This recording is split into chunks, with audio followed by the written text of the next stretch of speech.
Hello and welcome to The Agenda. I'm Stephen Cole.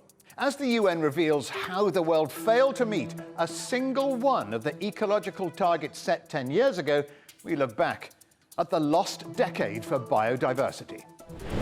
Holding governments to account in future conservation pledges, we speak to the head of the UN's Convention on Biodiversity. As Kunming gets ready to take centre stage in biodiversity talks, we look at China's role in creating a greener future. And how debt for nature swaps could well be the answer to the ecological and financial woes of poorer countries. Biodiversity is the word we use to describe all types of life on Earth, from bacteria at the bottom of the sea to human beings in the big cities. Biological diversity sustains the planet's delicate balance. Without plants, there would be no oxygen, and without bees to pollinate, there would be no fruit or vegetables.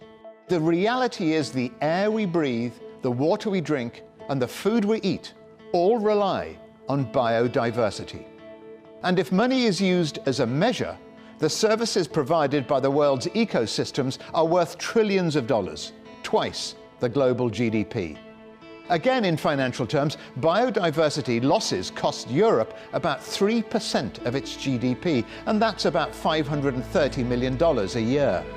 Despite its importance, the planet is plunging headlong into its sixth mass extinction of species, and biodiversity is still being lost at an unprecedented rate. According to the WWF, humanity has wiped out 60% of animal populations since 1970. So, what is being done to tackle this enormous problem for our planet? Individuals can still make small changes in their everyday lives by recycling, taking public transport, and buying organically. But in order for real change to happen, governments also need to intervene. In Japan in 2010, over 200 countries agreed to the 20 Aichi biodiversity targets. They included measures such as harvesting all fish sustainably, improving the conservation status of endangered species, and minimizing the impact on coral reefs. But a decade later, in September 2020, a UN report revealed the world has failed to meet a single goal in their entirety. And what's more, the UN claims that an estimated $500 billion in government subsidies designed to improve biodiversity are still causing environmental harm. So all eyes now are turning to Kunming in China, where the United Nations will host its 15th Biodiversity Conference in May 2021, in the hope that fresh goals can be confirmed, but also then actually delivered. And the person responsible for making sure those countries do indeed deliver on their promises for 2030 is Elizabeth Maruma, the Executive Secretary of the United Nations Convention on Biodiversity. And she joins me now from Calgary in Canada. Elizabeth, why is it that none of the targets, the 20 targets agreed in Aichi in 2010, have been met? Were they too ambitious? I think the targets were not too ambitious. There were only 20 with about 60 elements on them. There were other problems why they were not met. And few examples exist. For many countries, it took 3-4 years before the actual implementation on the ground began, because countries took a step back and began first developing and updating their national action plans and strategies. And therefore, now the decade is coming to an end, but actually, practically, it was half a decade of activities on the ground for its implementation. Another, of course, problem is the engagement of different stakeholders. It was assumed only governments were responsible, while governments put in policies for implementation, while the actual implementation is with other different stakeholders and sectors. And because of that, then of course, then the government hands were limited and there was no ownership for many stakeholders to play their role. Okay, well, you've learned a lesson. Next year, in May, COP15 will be held in Kunming in China. You will be drawing targets for 2030. But if you haven't achieved the targets for 2020, how can you move on targets for 2030 with any degree of certainty or optimism? I don't think any countries want to get back into the situation we are today, but really to build back better. One, two, the new framework will align itself to the Sustainable Development Goals.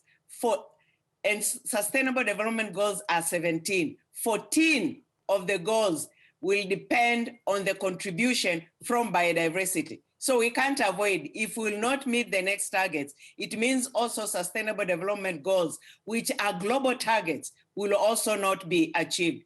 The Paris Agreement on Climate Change, for which 30% of reduction of greenhouse gas emissions will come from nature-based solutions. Again, that will not be reached. Globally, lessons have been learned. COVID has even made us even more, given us a stark reminder of our relationship, unsustainable relationship to nature. Right. I hope we will not repeat the mistakes of the past. Yes, well, let's hope so, because that would be madness. But are some countries better? We will all perish. Exactly. Are some countries, do you think, Elizabeth, better at protecting their biodiversity than others? You see, each country is unique in its own way, both politically, socially, economically, as well as when it comes to environment and development challenges. And because of that, when it comes to actions on the ground, they also differ from country to country. And equally then, in terms of successes, best practices also differ from country to country. That sounds a very diplomatic reply, Elizabeth, but it sounds like an apology for the countries who are failing to meet their targets. It's not an apology, but considering the unique situation of each country. I mean, let's look at developing countries.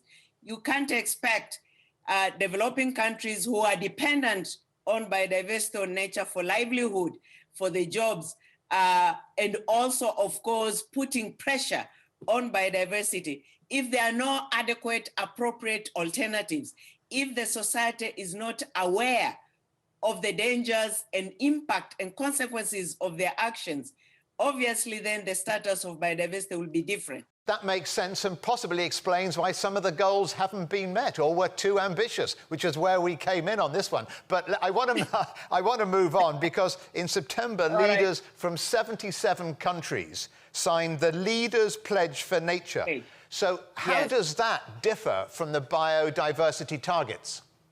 It differs in the sense that we are saying the biodiversity targets have not been met, but the leaders have come up with the political will saying we need action today, not even tomorrow. Clearly, the leaders have also acknowledged the challenges faced during the past decade, that the targets have not been met. At what point does the damage become irreversible for biodiversity? The objectives of the convention, and even when we look at our long-term vision, 2050 living in harmony with nature, it means at that time, biodiversity will be restored, conserved, and sustainably used. So where biodiversity has been damaged is basically to be able to restore. But of course, for instance, where certain species have gone to extinction, we can't recover that. And that is an irreversible loss. And we don't want to continue to lose species. And you recall the recent studies, IPBS last year in May, indicating over 1 million species might go into extinction during this century. And if the species go to extinction, we have lost them forever. Elizabeth, if you don't mind me saying so, you looked and sound to me like a very optimistic person. We have to. Do you have optimism? Do you have hope about the ability to come together and save the planet's biodiversity? Looking at the trend now, I'm optimistic. And why? Clearly now we see particularly different stakeholders coming on board, ready to take action. We have seen also businesses on their own, signing their own pledges for action, because studies have also told us $44 trillion are moderately or highly dependent on nature. And if $44 trillion are dependent on nature, and that is $10 trillion per year, it's basically the business. There's a business case here, and the business has an interest to take action if they have to continue to operate. Indigenous peoples and local communities who have been the custodians of biodiversity and nature, the traditional knowledge, and this is where there are lessons for conservation of biodiversity, ready to act and share those best practices. I have to be optimistic with all this. And that's very good news indeed. Elizabeth Maruma, many thanks for joining us on the agenda. Thank you very much. So, with all eyes on the COP15 in Kunming next year, what will be China's role in changing the planet's ecological fate? Well, joining me now from Washington, D.C. is the CEO of Beijing's Future Innovation Center, Wu Changhua. Wu Changhua, China is one of the countries that refused to sign the Leaders' Pledge on Biodiversity alongside the US, Russia and Australia. What is China's main concern? As we all know, China is the COP15 presidency. And so the major goal or mission from the Chinese government is to work very productively, constructively with the United Nations to bring all countries together on board to reach ambitious target for a post-2020 biodiversity conservation framework. And so we all know how complicated or how complex the international process often is, actually. On the other side, I think there is a complexity of the issues we're talking about here. It's about nature, it's about biodiversity. It's not like, we talk about climate change, we're talking about carbon. Nature is everything. So China actually, as the presidency of COP15, has to be seen as a sort of a neutral, right? And has to make sure it's the impartial arbiter of the process. Besides, actually, 2 days after the summit, the Biodiversity Summit back in September, Chinese President Xi Jinping announced to the world, China has committed to achieve carbon neutral before 2060. We all know actually the interconnectivity or interlinkage between climate change and biodiversity. The issues themselves. So I know for sure, the commitment on the climate change will provide another major boost to the endeavor around biodiversity conservation in the coming decades. So you hope to bring everybody together next year in Kunming. That's a commendable ambition. But what do you hope to achieve? Well, at this moment, I think, there are few words on the table in terms of the level of ambition. One is ambitious. Second word is balanced, and the third word is realistic, right? And so when we're looking into... Can we add another word? Can we add goals? Because they haven't been achieved as yet. That's true. I think around the goals, actually, this is part of the goal. So how you describe the goal, I think those three words actually today on the table to make sure it's ambitious enough, and particularly learning from the previous decade, the decade just passing by, and so that we have to continue to be ambitious there. Balance, in a way, as I said, it's a complexity issue itself, right? We had to figure out actually the goals on one side we set, on the other side we had to make sure it's implementable. Perhaps the goals, the targets last time round were too ambitious, and there was a lack of awareness or possibly a lack of will. So will that change in Kunming? I think that's everyone is hoping for. That's why there's a process between now and the leading to Kunming, the COP, actually becomes so critical. The whole complexity of system actually together. We had to make sure we get all the pieces together. So yes, we are partly learning from the lessons from the previous decade, right? If you look at the Aichi, the target there, out of the 20, pretty much, the conclusion was that we didn't really complete none of them, basically, right? And even though partially, we've been delivering here and there, around the progress, but so far, there were two major things we learned. One, actually, there is accelerated sort of biodiversity losses. Secondly, the pressures on biodiversity losses continue to be intensified, right? So generally speaking, we have sort of failed in a way in terms of biodiversity conservation. So does that make the biodiversity conversation in China far more urgent? It's already urgent. And if you look at China's endeavor at this moment, I think compared to many other countries, China feels more urgent actually than many others in a way. One, actually the continued economic growth are pretty much constrained by environmental pollution, by climate change, and also by resource scarcity there, right? So on the other side, if you look at the endeavor the government has been developing, there were three things around, I would call, ecological civilization. One is ecological redlining, because we know the urgency, we know the footprints actually have already surpassed, exceeded the nature's carrying capacity. That's why the government is stepping up effort to say we need to define them. You know, we need to redline literally the ecological footprints. Secondly, we do need to price natural capital, right? So we need to have a strong economic signal actually to the economic system, say there is a price you have to pay. And then lastly, of course, there's ecological compensation. We have to address the equity issues there as well. Okay. So in a nutshell, China definitely has demonstrated its efforts to reflect the sense of urgency it has already felt. And of course, domestically now with the presidency of COP15, so China wants to work globally with everyone else actually to advance the global agenda. Wu Changhua, CEO of Beijing's Future Innovation Center, many thanks for joining us on The Agenda. Thank you for having me, Stephen. Still to come here on The Agenda. How many new trees will it take to save the planet? We speak to the scientist who plans to plant 1 trillion trees by 2030.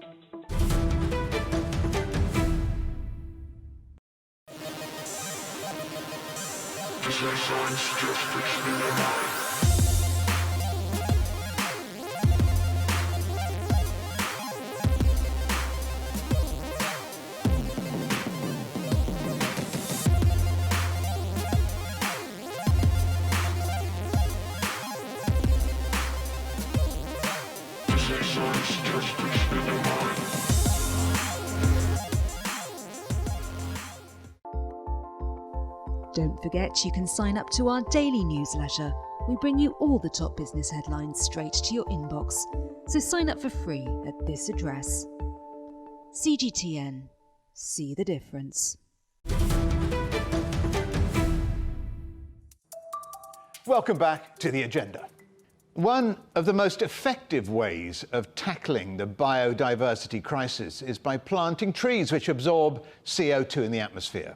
Last year, one Swiss laboratory published a report revealing that there are 1.7 billion hectares of unused land where over 1 trillion new trees could have space to grow. The founder of that laboratory, Dr. Thomas Crowther, joins me now from Zurich. Dr. Crowther, the area of unused land you mentioned in that study equates to an area the size of China and the US combined. Why isn't that land being already used for reforestation? That's a very good question. So first, I should clarify that when we talk about forests, we're not just talking about full, completely trees everywhere. That can be just 10% of tree cover in an area. So it could be just one tree in a field. When you actually aggregate all of those areas down, it goes to about 0.9 billion hectares, which is effectively the size of the United States. And the reason that that land is available for restoration is because of past degradation, past land use or agriculture, and then that agriculture has moved on, leaving the land sort of depleted of its nutrients so that trees don't necessarily automatically recover. Tell me why you think reforestation is the best way, the most effective strategy of mitigating climate change. So firstly, there's a huge potential for carbon drawdown, as large, if not larger than any other carbon drawdown solution available to us. And it's a low-tech solution. So it just means the engagement of people all around the world, managing their ecosystems, restoring ecosystems, and bringing back biodiversity to the region can have this huge and considerable impact on carbon storage. So we were talking there mainly about mitigating the effects of climate change. Does that apply equally to biodiversity? Absolutely. I would argue that the revitalization of biodiversity is in fact the primary goal for our research. I think once we bring back biodiversity to our planet, then is when we start to see stability in the climate. And there's a long history of evidence pointing towards that. The more biodiverse and rich our ecosystems are, the healthier and more stable our climate can become. Many tree planting projects invariably involve the planting of one type of tree. Does that harm or does that help biodiversity? So yes, these monocultures, as we call them, places where you plant just one type of tree, can actually be really devastating to ecosystems. That is not the revitalization of nature. Now, in some places, it's useful for timber, and for local communities, planting those trees in monocultures can be useful for providing livelihoods. But in that sense, they function effectively like a farm. However, if we're talking about revitalizing Earth's forests, it's the biodiversity that we desperately need. We cannot be washing away all of that biodiversity and leaving just a monoculture of one tree. We need many species, native species, that bring back the birds, the bees, the insects that we all need to survive. You're the chief scientific advisor to the UN's Trillion Tree campaign. How are you going to achieve that from a practical point of view? In the vast majority of cases, what we need to be doing is protecting areas that are previously degraded and allowing those trees to recover. That is the most sustainable. It brings back biodiversity in a healthy way. It brings back healthy ecosystems. And it's something that we can do passively. But what we need to work on is figuring out how to engage local communities around the world so that they can do that, and so that they can benefit from the economic benefits that those rejuvenating ecosystems can provide, like protection from degradation and harsh conditions, like clean air and water, like food and medicines, and bringing back fertility that can also help your local agriculture. So that is the real challenge of the global restoration movement. Are you optimistic we can do that? I am. Being optimistic, I think, is the key to the whole challenge. There's a real risk in the climate change movement that pessimism will dominate and therefore prevent us from doing anything. When you feel down and stressed about the depressing climate change situation, it can often lead to inaction. Optimism and the impacts that I'm seeing with local landowners all over the world is the thing that drives action. You see, every little action inspires more action. And the more people engage, the more they see the sustainable benefits, and the more valuable this movement becomes. Even if we didn't achieve 1 trillion trees, every single step in the right direction is valuable for Earth's biodiversity and for climate change. Dr. Thomas Crowther, founder of Crowther Lab, many thanks for joining us here on The Agenda. Thanks so much for having me. Great to chat. The UN's biodiversity targets may not have been met, but one of the areas where there has been some success in the last decades is in debt for nature swaps. They were first proposed by Dr. Thomas Lovejoy in the 1980s, and since then, over $3 billion in conservation funds have been made available through these schemes. And I'm delighted to say that Dr. Lovejoy joins me now from North Virginia in the United States. Dr. Lovejoy, what exactly is a debt for nature swap? So basically, the debt for nature swap operates on the following principle: that, let's take the example of a country. A country owes hard currency to a bank or another government, and it is given the opportunity to actually convert that debt into local currency and spend it on something to do with conservation. We've heard a lot about countries, and I'm sure you have too, failing to meet their biodiversity targets. Why are debt for nature swaps then so much more effective? Well, the advantage of debt for nature is it basically takes the financing for whatever project or projects outside of the normal budget context and creates a new source of finance. And is saving biodiversity, do you think that's high up on the agenda for, say, the poorer countries? Any country really needs to protect its biological heritage, its biodiversity. But the poorer countries, are always struggling to meet multiple priorities. So if there is an additional source of revenue that can be devoted to helping them meet those targets, it's all for the better. And then how do you measure whether a debt for nature swap is effective. I mean, can you give me an example of a country where it's worked? Let me tell you about one of the very first ones, which was Ecuador. And basically, $10 million worth of Ecuadorian debt was purchased from the secondary market. And Ecuador, in return, provided the equivalent in local currency to essentially double the budget of the National Park Service for 10 years. When we talk about debt for nature swaps, do you think possibly they could provide a creative solution for a sovereign debt crisis, perhaps, and a climate change crisis at the same time? Well, I think there's no question it could be all of those things. And since biodiversity and nature is built of carbon, it's directly related to climate change. So the extent to which you are securing important biodiversity or also securing an important stock of carbon, preventing it from adding to climate change. Well, next year, the Convention on Biodiversity will meet, as you know, in Kunming to lay out conservation goals for 10 years' time, for 2030. Is that a waste of time, do you think, considering the world is consistently failing to meet these kind of biodiversity targets?